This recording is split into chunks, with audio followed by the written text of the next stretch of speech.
Okay. So I've been hearing about the black guy getting shot in a wheelchair. I think it's Jeremy Mcdole. I finally actually watched the video, the one that I had at the beginning of, right before I started talking here. And I'll be honest, this one hits a little close to home because, I'm at that age now that my father and my uncles, they're close friends that I grew up around. They're at the age where they're going to be in nursing homes. My dad himself is handicapped. He's, be honest, not far from being wheelchair bound himself. Um, so like that video was a little more real than I thought it was gonna be for me. But just to get on point, there's a lot of different accounts coming out. Apparently, the guy did have a gun. A lot of people are saying it was suicide by cop, which I don't know. I wasn't there. I don't know the guy. But just going on the video evidence, it's just funny to me how like our military, and I'm a veteran myself. I've been in combat. How our military, we can go into a war zone and in a place we've never been before, we send 18, 19-year-old kids there, with 3 months training. And we have rules of engagement so strict that you literally have to wait until you're damn near shot, or you're getting shot at directly before you can even think about pulling the trigger on somebody. But our police forces can just pop off on anybody for any reason and just say, I was in fear for my life. I mean, if I'm in a dark alley chasing, somebody that just committed a crime with a weapon, yeah, every little move is going to make me jumpy. But broad daylight, I watched the video.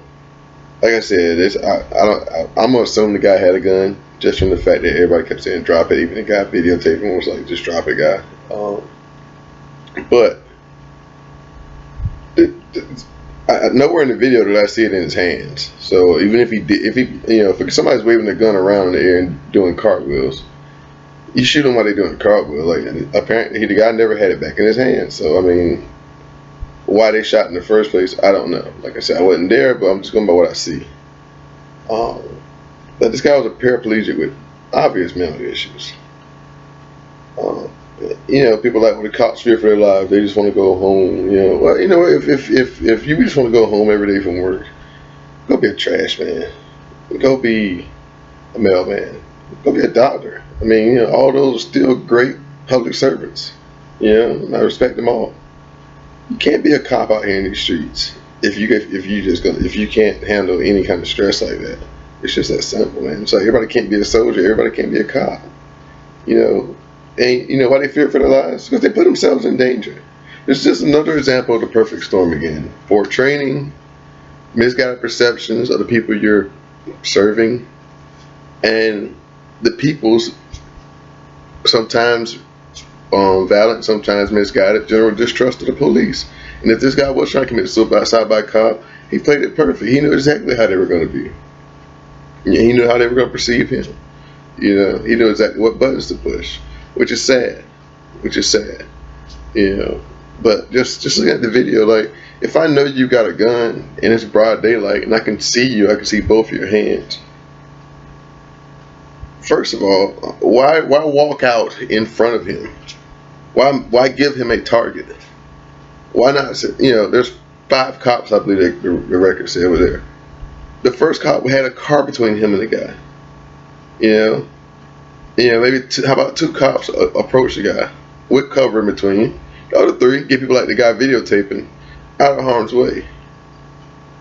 Now you remove that immediate threat, that imminent danger, and now you can talk the guy down. Or if you can't talk him down, you handle your business. If he forces you to. But like that, I just don't understand. Like why is this so hard to comprehend? If me, I'm not a cop, couldn't be one. I did my part. In the military, I couldn't be a cop, and I respect people that will go out there and do it. But if you ain't gonna do it right, you're just as bad as a carpenter building a house and not doing it right. You still put people in danger out there, man. You're still not doing your job. Just like that house might crash down, you might go out there and shoot somebody's dad or uncle or brother in a wheelchair when all he really needed was somebody to listen or talk to him, or maybe be that voice to reach him. Like I just don't understand. Like, a lot of people are like, oh yeah, blindly supporting cops. That's just stupid. Like, it's stupid. It's just like anybody that goes out there and blindly supports knuckleheads.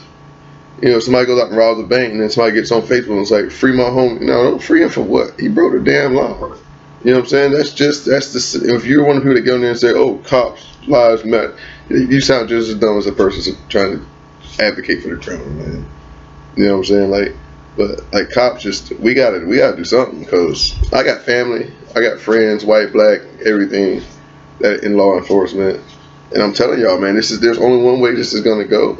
Like, it's already starting. People are talking about get out there and kill the cops, and because people are tired of seeing that. People are tired of seeing their uncle, their cousin, their brother getting mowed down. To you, it's just, to most of us, it's just something we see on Facebook or social media or something that pops up on our phone in the news app. You know what I mean? But these folks, they're living this shit every day. You know what I'm saying? Like, this camera phones ain't always been here, and even today, camera phones don't capture every incident. So it doesn't make it to our faces. You know what I mean? And like I said, people get tired of seeing it, and they're gonna start doing something about it. And it's sad, because most times it's the cops that aren't the bad ones doing shit wrong, are the ones that go into a situation expecting to handle it professionally, and they run up on that one person who says not another member of my family or me is gonna be done wrong again by a cop, and they blow their damn brains out. And then we're all wondering what happened, and then it justifies the shitty cops' behavior. Now they can go out and say, oh yeah, we're doing this because, look, they're killing cops. Guess what? They're killing cops because of you. I don't know, man. Like I said, this video just got to me a little bit. I don't know. I just want to put some perspective on it and see what y'all think about it, man. Like, comment back, do whatever. But I just don't understand. In this situation, nah, dude, they shouldn't have shot that dude like that, man. Like, after the first shot, I mean, it looked like he was more or less like trying to deal with the pain, like most people do. Like, something hurts, you put your hands on your knees, you kind of grip, you just kind of, you know. He reached in his pocket. Dude's a paraplegic, man. He ain't freaking Billy the Kid. He ain't Quick Draw McGraw. All you got, he wasn't even looking in your direction. Like, I doubt he was gonna get his gun out. And yeah, I don't know. Like I said, could dissect it all day. I don't know. That's just how I feel about it. So y'all tell me what y'all think.